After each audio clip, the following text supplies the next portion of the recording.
From the depths of thy soul one must dig in order to find the buried treasures of thy heart. Look beyond the fear.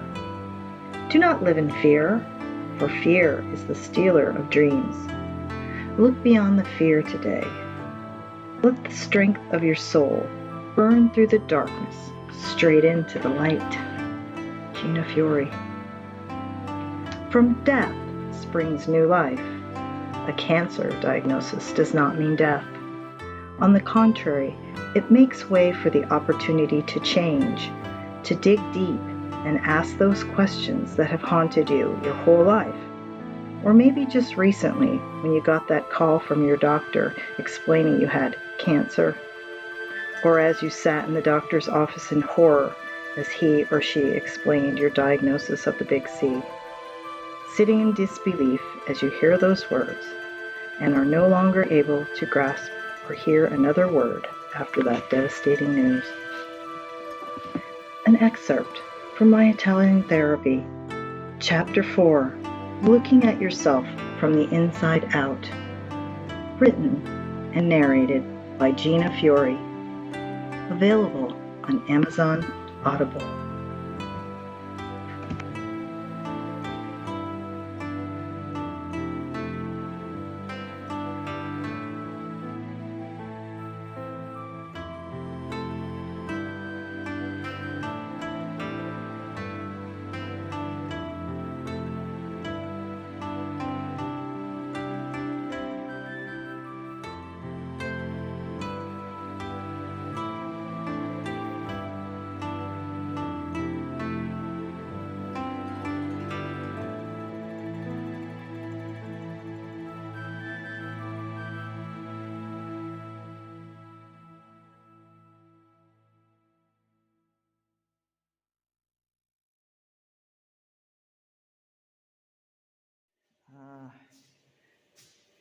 So where do we put it? Oh, there we go. Is that where it goes? Okay. Let's use the bathroom. Well, I'm assuming this is the woman's room, not that it matters. Nope, wheelchair. Men, it matters. There's like nobody here, so. Okay, see, no toilet seats. Guess we don't need them.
Okay, being lost.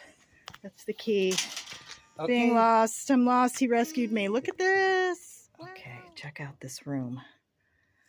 And it's not even the room. I'm in a cave. This is my birthday present to me. And fabulous bathroom in the cave, right?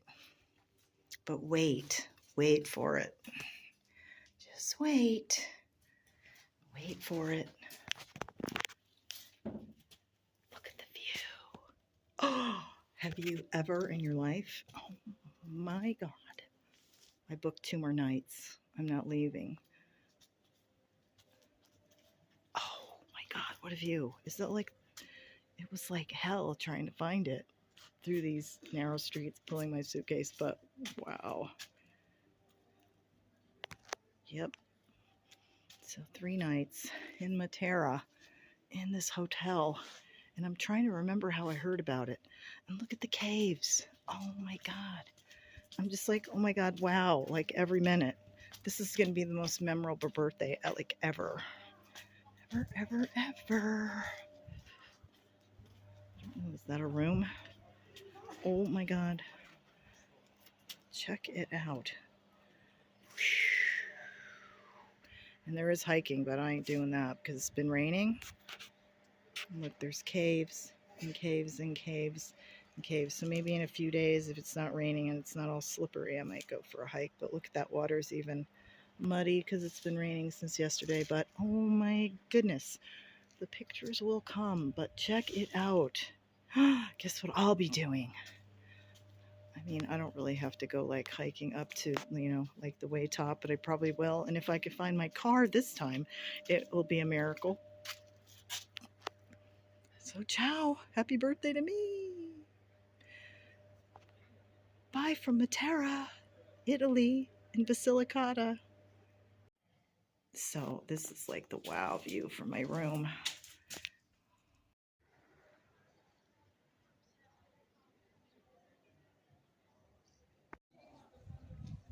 Ah, the sun came out. Just admiring all the landscaping here.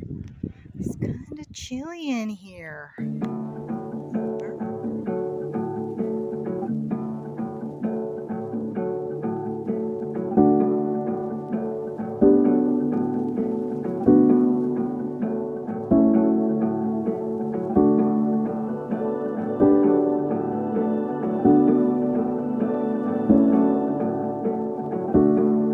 Wrap me up in the winter's cold. Hang the lights in the mistletoe. That's my hotel. In the middle of that cave. I mean, come on. While we savor the great indoors. I don't need a gift to know you got me, just to make me feel at home. Just a simple wish to make me happy, so that I can feel you close. Just one thing I'm asking for, give me love, that's all I want. Unboxed or in a bowl, give me love, that's all I want. Give me love, that's all I want.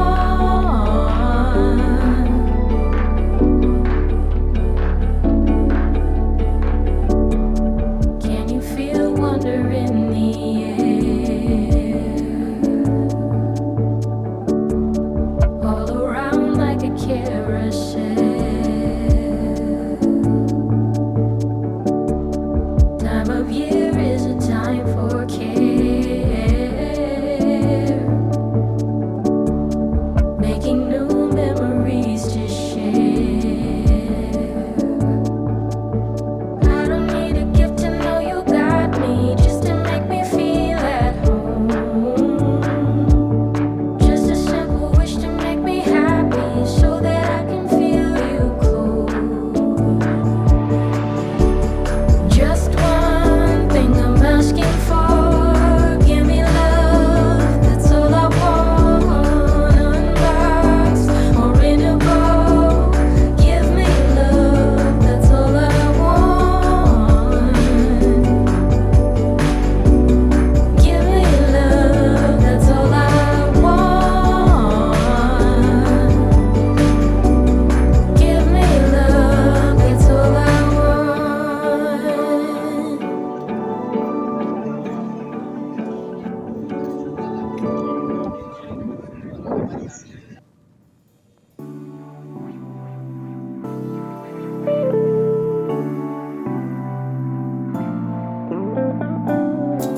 This unique place, entitled C'era una volta, meaning once upon a time, uses furnishings and sculptures to portray and illustrate life in the home in Matera up until the end of the 60s. As you can see, the room is dug out of the calcareous rock. The only part which is built is the entrance where there is the door, which allowed a little air to circulate as well as the window. The door in this case was the only opening which let in light. The skilled craftsmen have created works of art which are represented by the unique sculptures in tuff that symbolise in part the crafts, trades and life in the Sassi of Matera. These works of art have been arranged inside the dwelling as they were in the past, where everyone set aside a small space for their domestic activities. In this typical dwelling, looking from the left corner, you can see 3 rooms. There is the kitchen area, the stall where there is the donkey and some farmyard animals, and the area where there is a double bed, a cradle for the baby, and a raised bed, as well as a small space that was used for the toilet. In that period, the houses didn't have sewers. It has taken the artists about 1 year to create these works of art, skillfully using their tools. And their facial expressions, fixed emotions and suffering seem to recount a way of life from the past. On the left, next to a man sitting at the table, we can see the mouth of a cistern, which provided the family with rainwater, thanks to an important system of outside underground channels. There are no springs in the Sassi, because the city stands on a rocky karst area called the Murgia Plateau. Again, by the mouth of the well, we can see the head of the family after a hard day's work, sitting at the table with his wife watching him furtively. On the table we can see the typical products from the land, such as pulses and cereals, and bread of course. Women were very skilled at kneading to make bread, pasta and focaccia. Moving along we can see a donkey in the stall area. The donkey was used as a means of transport to reach the countryside, on the outskirts of the town, away from the Sassi. Donkeys or mules helped with work in the fields. As we can see, there is also a pig and some hens, both of which were essential for the family's survival. The animals were kept inside the home, not only because they were valuable possessions, but also because there wasn't much room outside. The typical little squares, known as the vicinati, were areas that were shared with other families. In the stall, besides the animals, we can also see a chest of drawers that was used as a bed. The mattress was filled with corn leaves. Beds here were often makeshift. In the past, families were extremely large. On average, they had about 6 to 8 children, despite the high infant mortality rate. In the middle of the house, we can see a small table with a single large plate. The table wasn't usually very big, almost symbolising the rare moments it was used by the family for their only meal of the day. If you look at the various characters around the room, you will notice that some of them represent the customs and traditions of the past. This unique world, filled with life's hardships because of the unhealthy rooms dug out of the rock, where people lived in conditions of extreme poverty, has gradually improved over the years. A law was passed to restore the Sassi in 1952, when the Cavioso and Barisano districts were completely evacuated. The Sassi have only started to come back to life again after years of abandonment, thanks to a new law, the Law of Restoration and Conservation. The Sassi gained UNESCO World Heritage status in 1993 because of the artistic and historical heritage that can be found here, as well as the uniqueness of these places. The Rizzi family would like to thank you for your visit and look forward to seeing you again in Matera.